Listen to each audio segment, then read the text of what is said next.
Convido agora aqui o Leonardo Costa, que é economista do ASA, que já está aqui comigo. Leonardo, muito bom dia para você. Bem-vindo aqui à nossa programação. Oi, Débora, bom dia a todos. Obrigado pelo convite. Leonardo, vamos lá, né? A gente tivemos aí alguns dados sendo divulgados nas últimas semanas, principalmente o IBCBR, né, de ontem. Tivemos o PIB sendo divulgado, que mostrou realmente ali já uma atividade econômica bastante resiliente. Temos também esse IBCBR de ontem, de abril, que mesmo desacelerando, né, ainda ficou um pouquinho ali acima, mostrando ainda, reforçando que o Banco Central sempre aponta, né, da resiliência da atividade econômica aqui do país. Como que você interpreta esse dado no contexto da política monetária? Esses dados todos, né? Nesse contexto agora da decisão da política monetária. Essa atividade resiliente, na tua visão, pode reforçar essa postura um pouco mais hawkish do Copom, mesmo com uma inflação sob controle nesse momento? Adendo, né? Que é importante, eu acho que não dá para a gente dispensar nesse momento a situação internacional que a gente tem, né? Conflito agora, novos conflitos em andamento, essa questão tarifária ainda que não sai do radar, a gente ainda não tem acordos fechados, ou seja, temos situações internacionais, dados internos e, para além disso, situação fiscal do Brasil. E aí, Leonardo?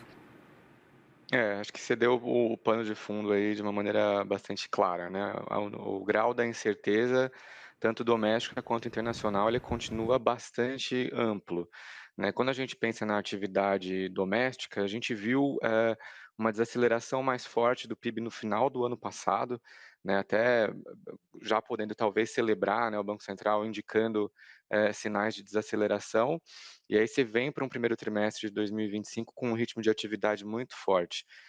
Óbvio que você teve um fator temporâneo que foi a agropecuária, né, com a safra recorde, que ajudou muito no PIB do primeiro trimestre, mas o consumo em si, ele voltou de fato a acelerar nesse primeiro trimestre. Eu acho que é o que ajuda um pouco a gente a entender essa postura um pouco mais dura do Banco Central na parte da condução de juros. Aí, complementando com o IBCBR de abril, aí já olhando para o segundo trimestre, aí a gente começa a ver um pouco mais de sinal de desaceleração, mas mesmo assim é uma desaceleração muito gradual, né? É uma desaceleração tal que fica um pouco difícil da gente olhar para ela e dizer, não, o Banco Central vai conseguir entregar a inflação na meta de 3% em 2026, porque a atividade está ajudando, né? Com esses dados de atividade que a gente teve até agora, a gente não consegue cravar essa posição, né. Então acho que é por isso que o Banco Central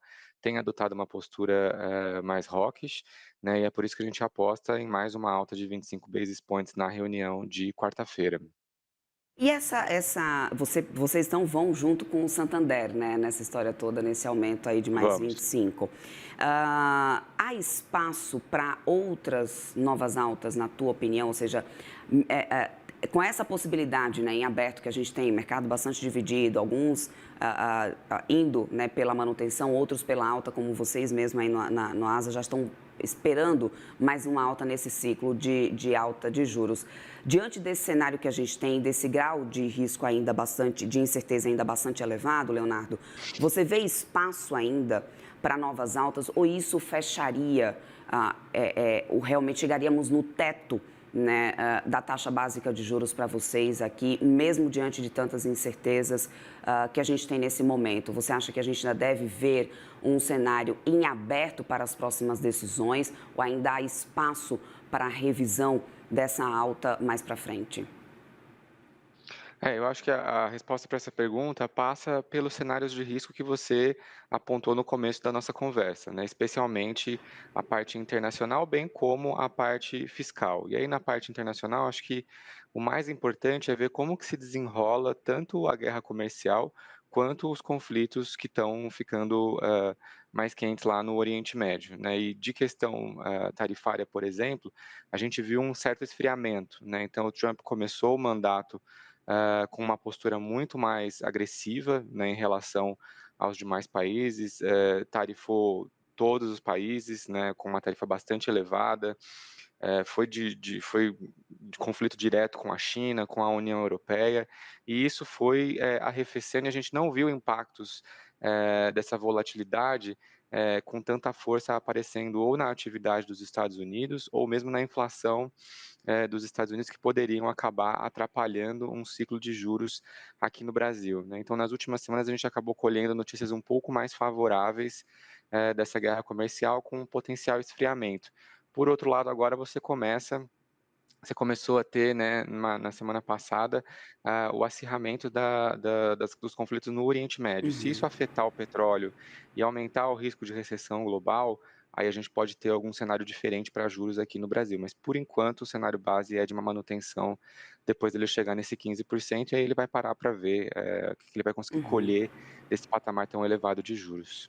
Como que você avalia também a comunicação do Copom, né, nesses últimos dias, nessas últimas reuniões, Leonardo? Ela vem sendo, ela vem mantendo realmente um alinhamento com o cenário a ponto de não trazer nenhuma ambiguidade, né, nessa precificação dos juros? Eu te pergunto isso porque, assim, nas últimas reuniões a gente sempre chegava ali praticamente, né, no dia da reunião, já com uma maioria, né, formada de consenso no mercado quanto à decisão do Comitê de Política Monetária. Era sempre dada, né, como a gente fala no mercado, assim, a decisão era já dada antes mesmo da gente conhecer a decisão. Como que você avalia, então, né, a comunicação desses últimos tempos do Comitê de Política Monetária, falas, né, de diretores nas oportunidades que tiveram, ela segue alinhada ou ela também elas podem também estar alimentando essa ambiguidade dessa divisão agora do mercado? Olha, eu acho que foi proposital essa opção pela ambiguidade, né, porque Tá. eles quiseram deixar a decisão, de junho bastante aberta, né, e eu acho que eles foram bastante eficientes nisso, tanto que a gente não vê um consenso, para essa reunião de agora, né. Tá bem dividido entre quem aposta em manutenção do 14,75 e quem aposta, no 15%. A gente aposta que ele vai subir mais 25 e vai manter a comunicação bastante aberta. E aí eu acho que fazendo jus à imensidão de riscos que a gente tem visualizado, no cenário, né. Então no externo tem tudo que a gente já comentou de guerra tarifária e o Oriente Médio, e no doméstico também tem a questão, fiscal que ainda não, encontrou, um endereçamento, né. Então, imagino que ele vai manter aberto, e como ele está olhando para esse final de ciclo, né, ele está olhando para esse período como um final de ciclo, né, então ele tem tentado manter essa posição um pouco mais aberta, né, e ele vai calibrando mesmo no ajuste fino, reunião a reunião. Então acho que essa foi a escolha, ele acabou sendo eficiente nessa decisão. Uhum. Agora, com essa taxa real de juro bastante elevada que a gente tem aqui no Brasil, errar para cima a gente também sabe que tem efeitos bem duros, né, sobre crédito, sobre investimento, sobre atividade econômica. Por outro lado, também manter a Selic, né, Leonardo, inalterada, pode, claro, manter vivas essas pressões inflacionárias, principalmente considerando, né, essa questão de risco fiscal, enfim, né, risco externo, tudo isso que a gente já vem conversando aqui bastante desde o início do nosso papo. Qual desses erros, né, seria o mais grave nesse momento na tua avaliação? Olha, vindo de alguns anos já com a inflação acima da meta, né, e com a expectativa de inflação muito distante do 3%, eu acho que o pior seria a gente ter uma convivência com uma inflação mais elevada, né. Então, eu acho que isso também entra no balanço de decisão do Banco Central, né. Quando a gente olha para as expectativas de inflação, dos anos seguintes, né, a gente viu um descolamento muito grande da meta de 3%, que até gera um certo questionamento, de quanto o Banco Central de fato quer obter essa inflação na meta, né. Eu acho que nós aqui a gente acredita que o Banco Central, é fiel, né, na sua meta de 3%, mas quando a gente olha para a expectativa, a gente vê que tem uma desancoragem considerável, né. Então, quando o Banco Central vai fazer a sua decisão, né, e é o que provavelmente está na cabeça deles, nessa reunião de junho, né, eles estão olhando que realmente acho que não tem mais espaço, para continuar errando, para baixo, né. E o objetivo deles principal é o que tem aparecido nos comunicados, é o que tem aparecido, principalmente na comunicação dos agentes, é o compromisso com a meta de 3%. Então eu acho que a gente vai ver esse tom duro sim, na comunicação em busca dessa meta. Leonardo, não dá para a gente falar de Selic, né, sem falar um pouco, analisar um pouco sobre essa expectativa de efeito do câmbio nessa decisão da política monetária, né? Em relação à pressão cambial, a gente tem uma recente desvalorização, até no início aqui dessa edição do CNN Morning Call, mostrei o patamar do fechamento do dólar nessa segunda-feira, primeira vez nesse ano que a gente fica abaixo dos 5,50. Isso pode, de alguma maneira, aliviar um pouco, né, o que a gente poderia esperar de tom duramente hawkish, se a gente pode duplicar esse tom duro do comunicado, visto que, quer queira ou quer não, um alívio na pressão do câmbio significa também um alívio inflacionário, né? Ou seja, é um alívio que pode ser repassado na ponta final do preço. Então, como que você percebe nesse momento o efeito do câmbio na política monetária?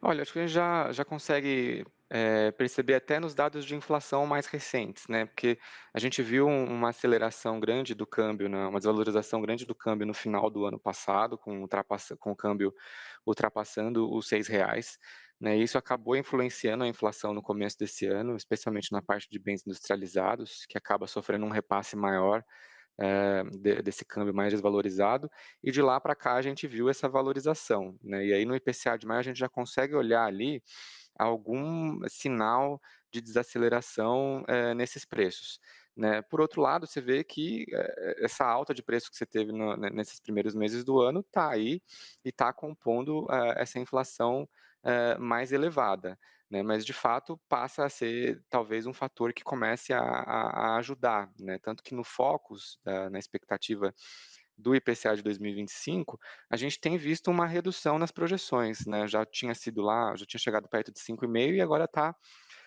mais próximo de 5,2. Então, de fato, pela inflação corrente, você pode ter colhido algum benefício, dessa valorização do câmbio, mas o que a gente quer mesmo é que isso se transmita para os anos seguintes, né. Então, quando a gente conseguir ver essa desaceleração da inflação corrente, e essa valorização do câmbio afetando as projeções dos anos seguintes, aí eu acho que o Banco Central começa a ter um pouco mais de alívio, né, mas por enquanto ainda está um pouco preliminar. Uhum. Leonardo, só para poder a gente amarrar aqui e finalizar, né, o nosso papo, vocês estão esperando 25 pontos base para essa reunião e quanto à possibilidade do início de afrouxamento monetário de corte de juros, né? O ASA começa a precificar corte a partir de quando?